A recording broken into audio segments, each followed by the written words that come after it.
Welcome back to the Boys in the Booth podcast. Cody Abrams and Melbourne with you for episode 217. We are almost 10 games into the NHL regular season for 24-25 already. And let's waste no time here, fellas. We'll get right into it with a brand new segment to kick off the pod. Chad, why don't you explain?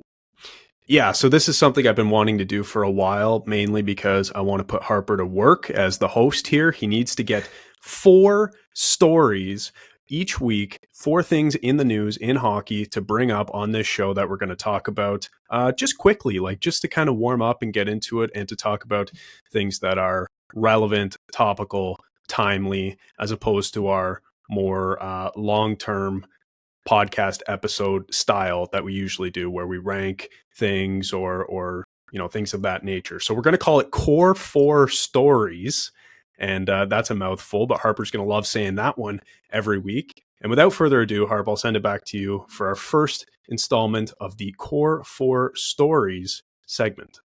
Yeah, of course, that is the title of the segment because you are a Leafs fan, so not hard to figure that one out. But anyway, here we go, and it'll be in the usual order. So it'll start with Case, then go to you, Chad, and you guys will just be commenting on these, and then we'll just move through them. So, all right, let's start with this one, fellas. A Canadian team right off the bat, the Winnipeg Jets, the only perfect team in the NHL so far with a 5-0 record. Thoughts on the Winnipeg Jets?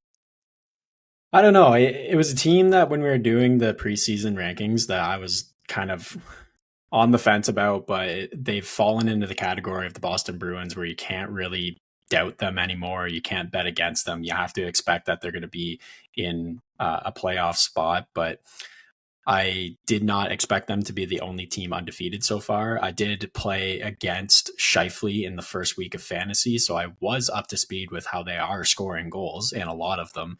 And of course, they're always going to get good goaltending. So not surprised that Winnipeg comes out hot out of the gate. They've got nothing else going on in Manitoba, so when hockey starts, they got to be ready. Yeah, no surprise that Hellebuck is off to an incredible start because it's the regular season, not the preseason or the playoffs. So, of course, he's going to be absolutely dialed in and chasing another Vezina trophy this season. He's been incredible. His numbers look great. Obviously, the team is 5-0, I believe. And yeah, they're just off to a crazy start.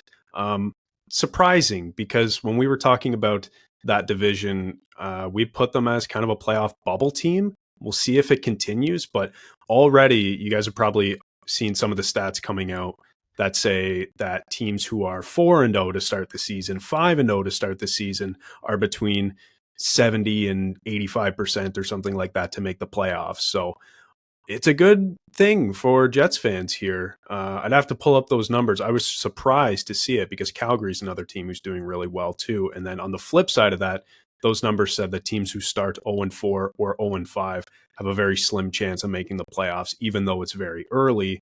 A team like Nashville comes to mind as a team that's really struggling. But yeah, Winnipeg, kind of surprising, I guess, but with a goalie like that, not super surprised. Well, you mentioned Nashville there, and we will go to them next. Of course, an opponent for Winnipeg in that Central Division. Nashville had a big offseason, adding Marchessault, Stamkos, and Brady Shea, just to name a few. 0-5 to start the season. Thoughts on the Predators, fellas? Yeah, 0-5, that's a big shock considering what everyone was saying about them after their offseason moves. I'm not going to talk too much about this one. I don't want to deflect in our news segment here, but I am going to be talking about them later in the episode, and it will shock you. So stay tuned. The real clickbaity is coming through Case right now. It'll shock you. Number 4 will shock you. Yeah, Nashville, crazy that they're 0-5. Oh my God, especially with all the moves they made in the offseason.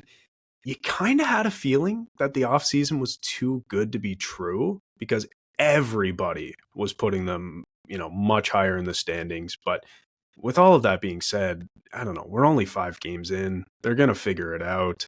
Those guys are going to start scoring. I don't know. They're probably still a playoff team. I don't think we can jump to any conclusions 5 games in. That being said, I feel like we should probably do an episode here in the next few weeks where we talk about teams at American Thanksgiving who are out of the playoffs. And if Nashville is there, if Nashville is there, then maybe we start to panic. But right now, only 5 games in, panic button should not be pressed yet.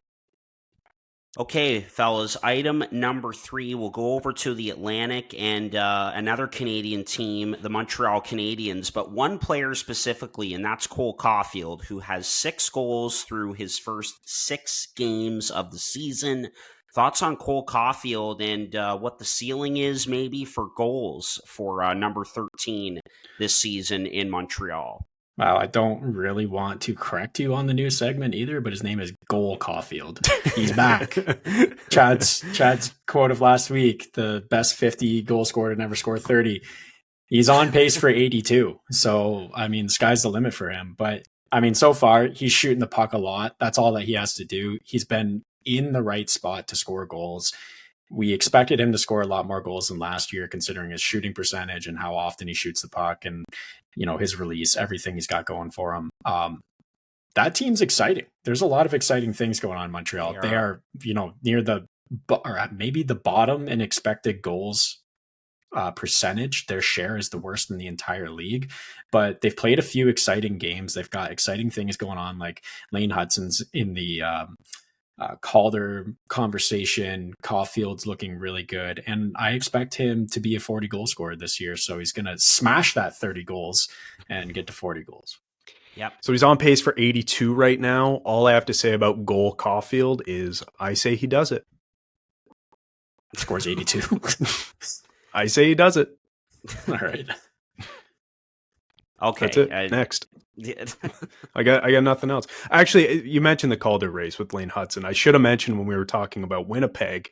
Did you guys hear the chant today when they were playing the Penguins? Yes. In Winnipeg, the chant was, "Where is Rutger?" Yeah. That was so good. Where is Rutger? And like, Fantastic. yeah, because he got sent down. So I thought that was good. But yeah, 82 goals on pace. Cole Caulfield, I say he does it. I was trying to give you a chance to like give a serious response to this, but are you moving on or? I've been moved on. That's it. I say he does it. Like. Well, so that's how you're going to be on this episode. All right. Yes. Okay, and item number 4, Igor Shesterkin, guys. Just an incredible start for him. No surprise. 3-0-1, 197 goals against average, a 935 save percentage. Looked tremendous in that win over your Maple Leafs on the weekend, Chad. Sorry. How much does this guy get paid on his next deal? And thoughts on Shesterkin and his start? He has been phenomenal to the point where just people are texting me about him because he's so good. And no surprise there. Top 5 goalie in the league for sure. He wants to set the goalie market. He's saying the same shit as Jeremy Swayman. So we're going to get to hear more about that. Why does the goalie market need to be set? I think they're doing all right. But yeah, no doubt that he's going to be wanting in the $12.5 million range. The Rangers have been spoiled. Rangers fans have been spoiled in net forever. So I think it would be really interesting if he walks to set that goalie market. There's been some speculation about that. I don't know if they really think that's going to happen. What would a trade look like with Shesterkin involved? I feel like some team is going to, send the house on that one. But yeah, $12.5 million for currently the best goalie in the league wouldn't shock me. Oh, 12.5. I would not do it. I don't want to spend money on goalies. Like maybe 12.5 for 2 years, but like he's really good. But do you think having one guy making 12 as opposed to 2 guys making 6 is better? I mean, when you can bring in he's not random, but bring in Jonathan Quick as a backup and he plays as well as he did, like you're not going to have one guy. You can just keep finding guys. It's goaltending. It's voodoo. Yeah. But then if he gets hurt, like, I mean, it's tough, right? Like then you got $12.5 million on the bench. Yeah. I don't know. Like 12 seems about right, I guess, compared to, what he's probably worth around the league when you look at other goalies, and if you look at other big goalie contracts and when they were signed in terms of percentage of the cap, like, yeah, he's probably around 12 million times 8. He already turned down 11 times 8, and wow, yeah, he's ready to set the market. I think the funniest thing about this whole situation, though, is the fact that everyone knows that he's trying to, again, set the goalie market, even though Swayman kind of just did it. But Derek Lalonde the other day said, he had some really high praise of Shesterkin and said, yeah, he's one of the best, or he's one of the best goalies in the league, and that's why he's going to get paid a lot. And then after the Leafs game the other night, Anthony Stolarz, another one, commented on Shesterkin and said, yeah, that's why he's one of the best in the league and he's going to get paid a lot. So even other goalies now are commenting on the fact that he's going to get paid a lot. And it's like, these other goalies are now thinking that this is kind of a launch pad for them to get paid more in the future. So it's just kind of interesting that it's all coming down to money. But as we've seen over the last, I don't know, however many years, aside from Bobrovsky, and I guess Vasilevsky, like, I guess it's kind of tough. I was going to say, like, you don't necessarily need a stud goalie to win the cup. Like, you look at Kemper in Colorado, you look at Aiden Hill in Vegas, but then, it's like Bobrovsky, Vasilevsky. So I don't know where goaltending is right now in the league, to be honest. Like, I feel like it kind of changes every couple of years and teams have a hard time keeping up. But yeah, to conclude, I would say 12 million, I guess, like 12 times 8, sure, if you want to pay him that. I just don't know if you're better off having one guy making that as opposed to a $6 million goalie plus spending that money elsewhere. Yeah, fair enough. Will be fascinating to see how that one plays out. That was fun, fellas. A great way to kick off that segment, Core 4 Stories. We'll do that every week here on the pod. So that's great. All right, fellas, let's get into the main topic of this episode, and that is bold predictions. So we're coming up with one each. We'll discuss them, and here we go. So, Case, what is your bold prediction? Well, boy, am I glad you listeners stuck around to hear what I was going to say about the Nashville Predators. My bold prediction, I couldn't find one that I was passionate about, but I've stumbled across one and, well, not stumbled. I sat there and stared at numbers until I felt good about something. Philip Forsberg wins the Hart Trophy this season. What? The narrative is currently being set up perfectly. This team and their offseason, as we mentioned, is put on a pedestal. Everyone started immediately putting them in the playoffs. Some even had them winning the division while they've started 0-5. And as always, the hockey media, the people are going to flip on them so fast. It's already starting. They're going to flip on them. They're going to be outside of a playoff spot at the American Thanksgiving, and that's going to be just in time for Philip Forsberg to pop off, being the first Nashville Predators to score 50 goals, first to 100 points, and drag this team back into the playoff. The media's mixed emotions is going to be at the top of their mind. It's nice and fresh, and they're going to see it as, well, the only reason that we could be wrong twice is if one guy pulls off a miracle run and gets them into the playoffs, and he receives a Taylor Hall-esque Hart nod. The last few seasons, like the last 5 seasons before this one, we've always said, is it enough in Nashville to have just Philip Forsberg as goal scoring? Well, this season, it's going to be enough. Last year, he had 48 goals and 94 points in his best season yet. Now he has some supporting cast who are good enough to help his numbers, but not so good that they're going to steal the show and take away from his Hart run. He is only a point per game at the moment, but he has been shooting the puck like a madman. He's got the skill. He has the numbers to back him up. He is going to win the Hart Trophy this season. Bold prediction. That is bold. Very bold. And capital B. Yeah, that is way bolder than I thought you were going to go, especially when you said it was backed up by numbers. I hear where you're coming from. And listen, you were very close. Was it last season or a couple seasons ago when we did these predictions and you were talking about Elias Pettersson winning the Hart Trophy and he got a ton of votes, but Philip Forsberg, that's an interesting one. I mean, 94 points last year, 48 goals. Like, I guess if he's a 100-point guy and drags his team to the playoffs, like he said, I guess maybe. I just think it's absurd to think that guys like, Matthews and McDavid and Draisaitl and McKinnon and Kucherov and Panarin and guys like that will You just said one guy that won the Hart Trophy last year. It doesn't matter. It's all about the one season. What happens in the season? McDavid, they're off to a shitty start again, so it could happen in the same way that happened with him last year. McKinnon, tough start so far for his Avs as well, so I can see the argument there. But like all these guys, they're just there all the time, and I feel like it's about time for the media to want to talk about someone else. We've mentioned this in the past that it's a vote of passion often for the Hart Trophy, and it's the reason why a guy like Kucherov was written off pretty quick last year. It's the reason why McDavid maybe didn't win it last year. So there's a lot of passion that goes into this. And like I said, like they're going to be looking at this saying, oh, we said they were going to win the division. And then we said they weren't going to make the playoffs. And now they're here. So we have to, use a scapegoat. Who was it? Well, it was Philip Forsberg scoring 50 goals and 100 points and being the first in his franchise to ever do it. I guess. Like I see it. There's obviously an outside chance, and that's why this is a bold predictions. Well, he's not even in the top 10 for betting odds. So yeah, I mean, guess how many votes he got last season for the Hart Trophy? 0. So, but Roman Josi did get some votes. He got 8 votes, and as I'm looking at it now, Charlie Lindgren got a vote for the Hart Trophy last year.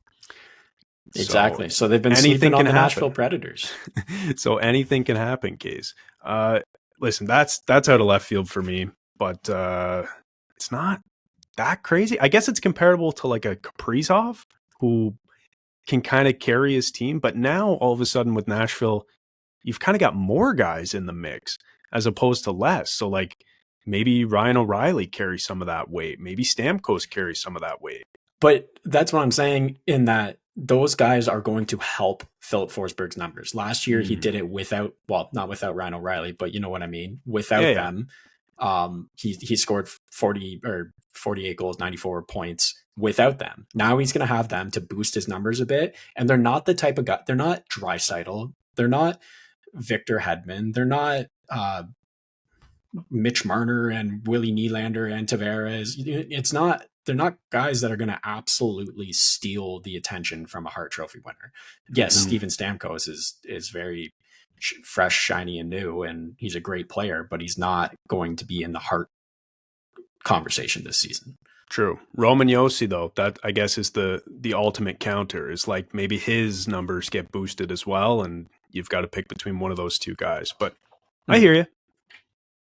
I hear it too, and immediately I think of Tage Thompson 2 years ago, who was very much in the Hart Trophy conversation, kind of in that next tier because of the season that he had for the Buffalo Sabres. I mean, he was must-watch TV every single night and put up very similar numbers, 47 goals, 94 points. I mean, he was a human highlight reel every night, and guess what? The Sabres finished 1 point behind the Florida Panthers for a playoff spot. So it reminds me a lot of that with this take, and, watching that face-off series on Amazon Prime, Jackie Redmond kind of called it that, like, Forsberg is one of those kind of forgotten stars around the National Hockey League. I don't think he gets enough attention and credit for how talented of a player he is in Nashville. And so it's not totally crazy to me, really. Like you said, Casey had 47 goals last year and was close to 100 points. And so if there is one forward who could kind of put the team on his back and lead the way along with Roman Josi and UC Saros, giving them good goaltending, the number one guy to me is Philip Forsberg, even with all the additions. You know, a guy like Ryan O'Reilly, sure, put him in the Selke conversation, but with the Hart Trophy, yeah, I'd say Forsberg is a pretty good underrated bet. So it's not too crazy. And again, the other thing that comes to mind for me, because, my brother Emerson's a Capitals fan, and I saw this again pop up a little while ago. I cannot believe that Philip Forsberg was traded for Martin Erat all those years ago. I had to bring that up. True. That is tough. Yep. Yeah, just kind of some closing remarks on this bold take, because this is the bold take episode. I recall last year we That's a said it's good not the one. lukewarm take episode, so can't wait That's for right. someone to say that the Toronto Maple Leafs are going to win the President's Trophy or something boring. But I went for a hot one that, like, I just, like you said in that face off, they said that Phil Forsberg's, underappreciated, underrated star in the league. There's been a lot of talk about them in the offseason. There's just a lot of talk about Nashville right now, more Yep. so, more than ever, more than since they went to the finals, what feels like ages ago. Yeah, Um, 2017. yeah, Yeah. exactly. Ages ago. Yeah. Yeah. More talk about them since then. And I just feel like with this terrible start, it's going to continue for a little while longer. It's just going to be a perfect narrative, and that's why I'm here for it. I like it. That is bold. Absolutely. And that's why we're doing this episode, bold predictions. So there we go. Chad, your bold prediction, sir. We interrupt this podcast to tell you about one of our favorite partners, Sign Up Expert. If you're a sports bettor, whether a brand new one, casual, or hardcore, listen very carefully because this ad is for you. Guys, line shopping for the best odds matters, and that's why any profitable sports bettor needs to be using multiple sports books to maximize their winnings.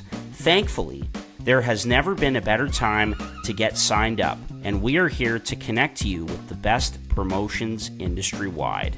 When you use our link at signupexpert.com/boysinthebooth, you can get access to all the top sportsbooks in your region, along with a review of each platform and their benefits. Most importantly, all of these sportsbooks have valuable sign-up offers for new users, and when you register through our link, again, signupexpert.com/boysinthebooth, you will automatically receive the top offer at each one, allowing you to start line shopping with an enhanced bankroll. Guys, once again, it's simple. When you use multiple sportsbooks, you ensure that you can always access the best available odds out there, which is key to being successful and taking home those winnings, baby.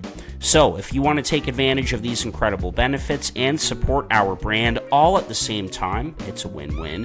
Please consider signing up for your next sportsbook through our link in the description down below. signupexpert.com/boysinthebooth. One more time, that's signupexpert.com/boysinthebooth. Hey guys, Harp here from the pod. We all want two things as sports fans when it comes to buying tickets: to not be ripped off by scalpers and to have an easy way to do it. That's where SeatGeek comes in. This pod is sponsored by the absolute best ticket app out there, SeatGeek. SeatGeek takes the confusion out of buying tickets, making it quick and easy to get the best deals on tickets to your favorite sporting events. It does this awesome thing where they score each ticket out of 10 based on its value, so you know whether you're getting a good deal or not. If the tickets are green, you'd better act quick and secure those things, but if the tickets are red, maybe wait a little bit before pulling the trigger and monitor the price in the SeatGeek app. SeatGeek just makes it way too easy. Anyways, here's the best part. SeatGeek has completely hooked us up. Boys in the Booth listeners get $20 off their first purchase on SeatGeek with the promo code Boys in the Booth in all caps. Click the link in the description to download the app today.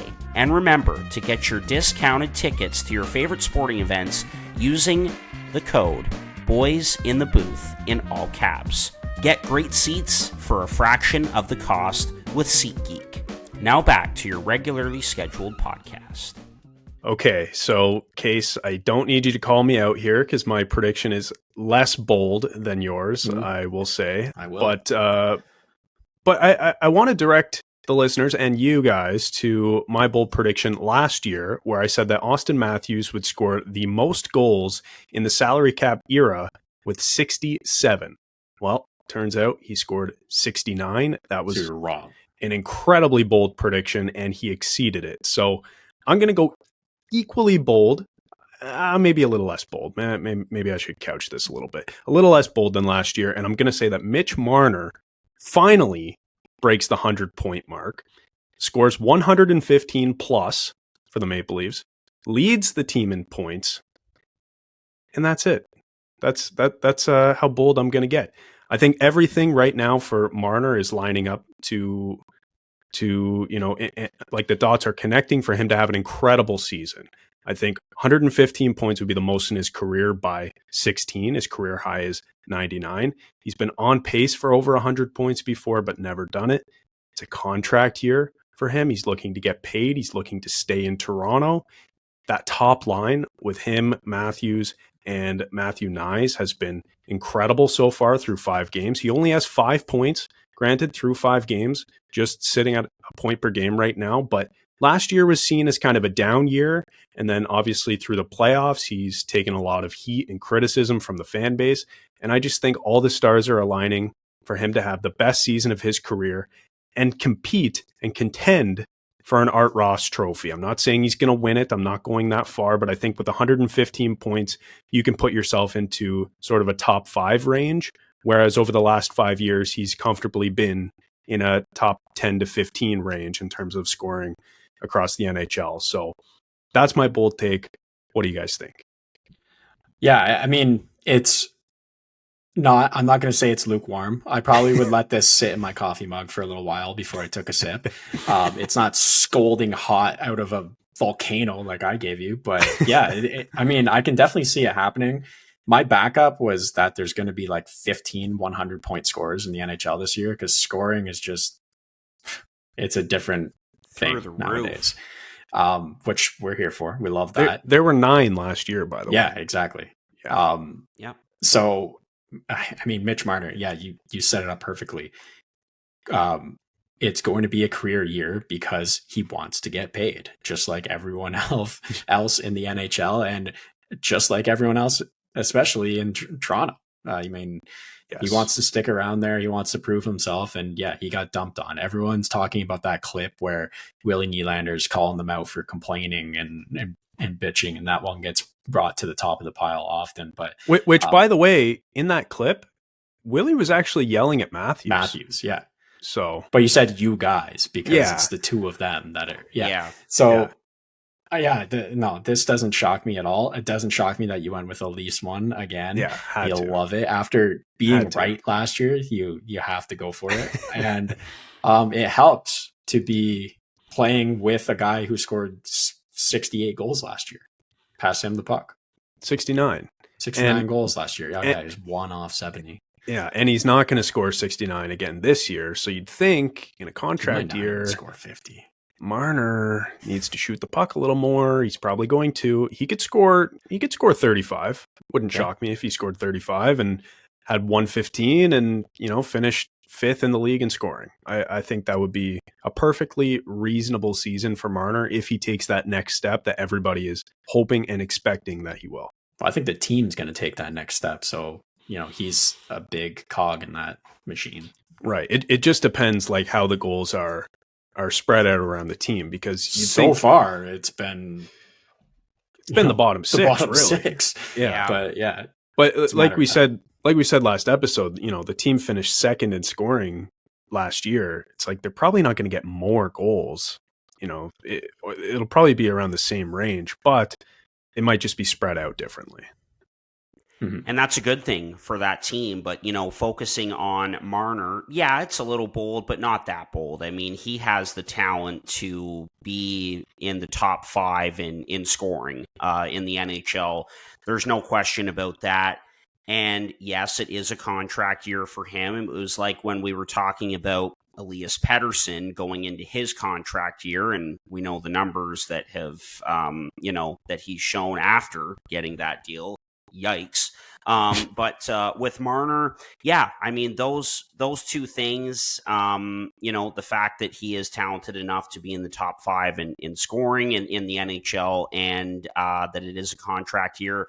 But I'll throw in a third thing that really supports this bold take of yours, Chad, and the fact that In the summer, after losing in the first round again, all the talk was about Marner going into the contract year. Will he get traded? And just, again, the dislike around him. But now a lot of that has gone away because the team has been playing well, and a lot of the focus is on the new head coach and Craig Berube. It seems like Leafs Nation is just in love with Chief, and how could you not be? It's about Anthony Stolarz and how well he's been playing. Bobby McMahon, Steven Lorentz making an impact. So it's on a lot of other guys, and it's being spread out. The attention is being spread out as well as the depth scoring. And so that's really going to help a guy like Marner, who, as we know, cares a lot about the way he's thought of in that market, where he's from, and all of that. So that's just another kind of feather in your cap when it comes to this bold take. Yeah. Here's a stat for you to wrap up on Marner. Since he entered the league in 2015-16, he is 16th in the NHL for points. Among the players ahead of him, the 15 guys ahead of him, one is John Tavares. Actually tied, both with 639 points since Marner entered the league. And Matthews is sitting at 13th. Two players in that group from 1st to 22nd are minus players. One is Alex Ovechkin. The other is Patrick Kane. These are pointless numbers. I just thought I'd share them with you right now. I thought one of them was going to be Marner. Where did that go? No, the fact is, what I wanted to do was point out that Marner is what a curveball. Is in great company in ranking 16th since entering the league. Him and Matthews are in great company. I honestly would have thought that Matthews and Marner would have been higher on that list than at 13 and 16. You have to think that includes their rookie seasons, right? Where guys like, go back to 15-16, like who's leading the league in points? Like Crosby probably had 120. Steven Stamkos. Yeah, so yeah, he scored 60-something goals. Oh, no, he was earlier than that. That was 2012, I want to say. No. 12, 13. 11, 12? Anyways, Harp sparked my mind on something. Is he a Craig Berube guy, though? That's a good question. That could have a big impact on this bold prediction. That is a really good question because that means everything. And by the way, Stamkos did score 60 in 11-12. That was the year. Jeez, but he's older than I thought. Yeah. Yeah, 08 first overall, and JT was the next year in 09.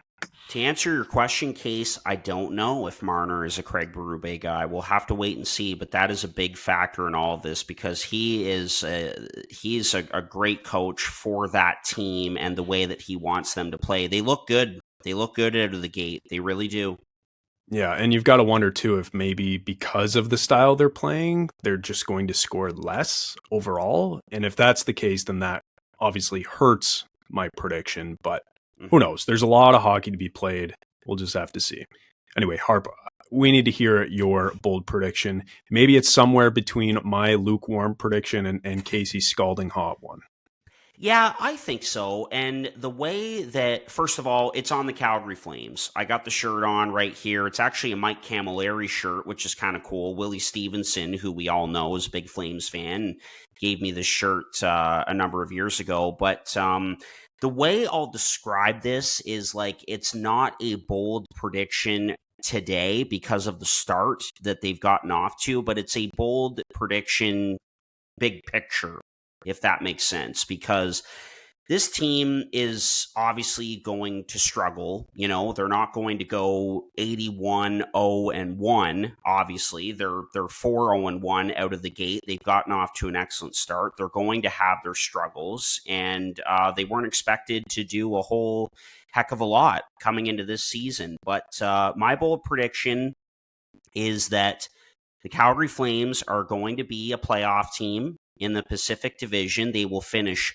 4th in the division, and Jonathan Huberdeau will have his best season yet in Calgary. And so he's got 6 points in 5 games to start the season. I think he gets close to 80 points. We saw Nazem Kadri have over 70 I believe last season. I could see that for a guy like Huberdeau, and I think that the Flames end up making the playoffs in the Pacific because, I'm not really sold on the Seattle Kraken, even though they've gotten off to a good start. And I'm not really sold on the LA Kings. And then you look at Anaheim and San Jose, who are still rebuilding. So that would give you, in any order, Edmonton, Vegas, Vancouver, and Calgary. I think that fourth spot is there for the taking, in my opinion.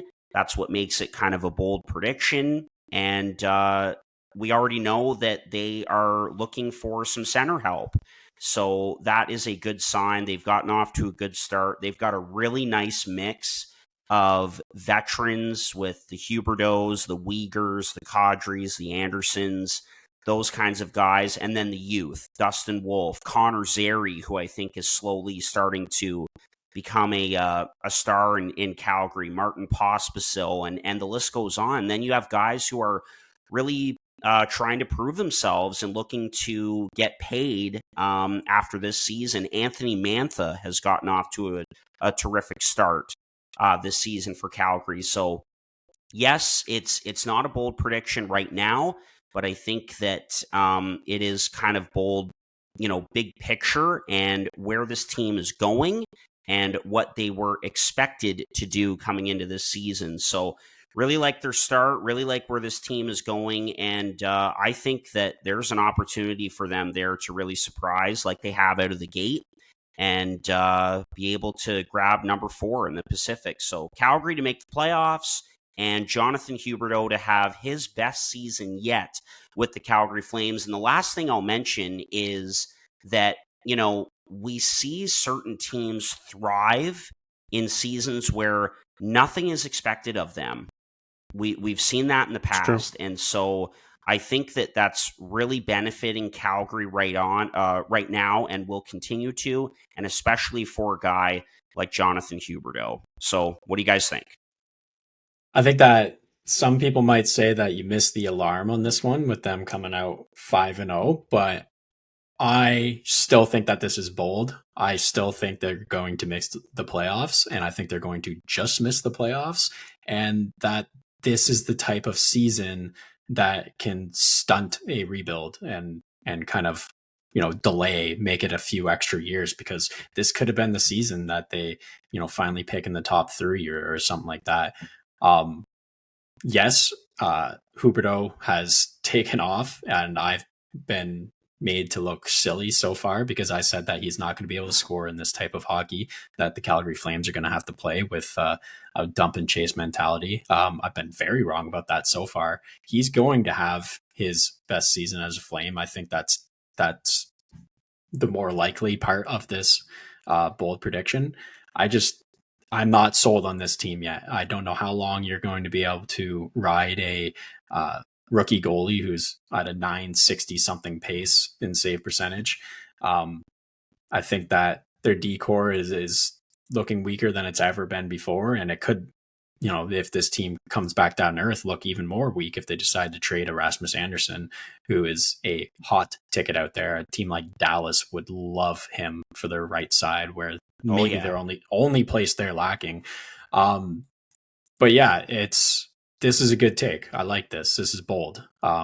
It's a team that everyone was dumping on. They've come off to a hot start, and it could go either way. So I think it's interesting that you see them in the playoffs, because I currently don't.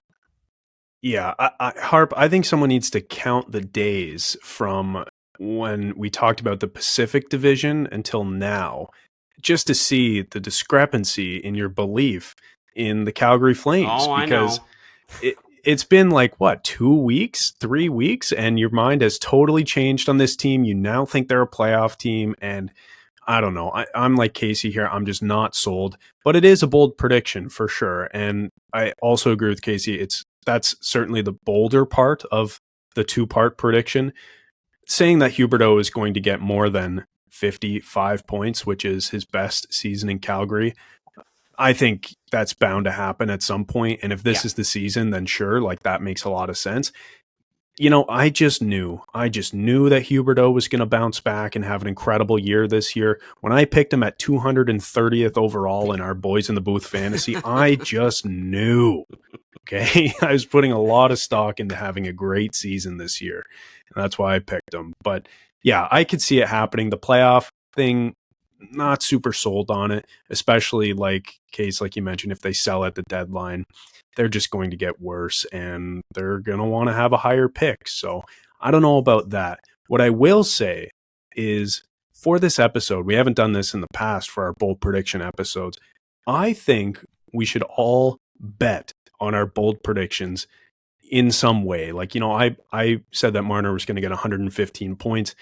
That might be difficult to bet on. That line might not be there, but maybe I throw a few bucks on him for an Art Ross nomination or something like that. And Harp, maybe you put a few bucks on Calgary making the playoffs if you truly believe it. In case you can throw a few on Philip Forsberg if he ever comes into the Hart Trophy odds on any of the sports books. What do you guys think about that?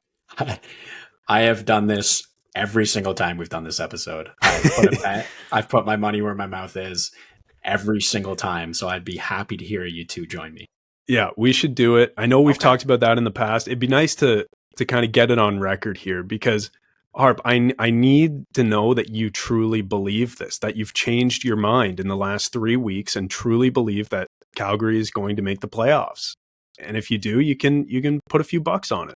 Well, you guys know I'm not big into the betting, but maybe it's time to put my money where my mouth is and throw a few bucks on this bold prediction. So, yeah, I'm about it for sure. Maybe you could win big. Maybe this is the time. And speaking of winning big, by the way, guys, I have to shout out Corey, who the other day won $954.20 on a $5 bet, which is just crazy. He bet Newhook to score, Gunther to score, Ricard Raquel to score, and Matthew Nyes to score all in the same night, and they all hit. Such a random bet, but all of them hit, and the guy won $1,000. Love that.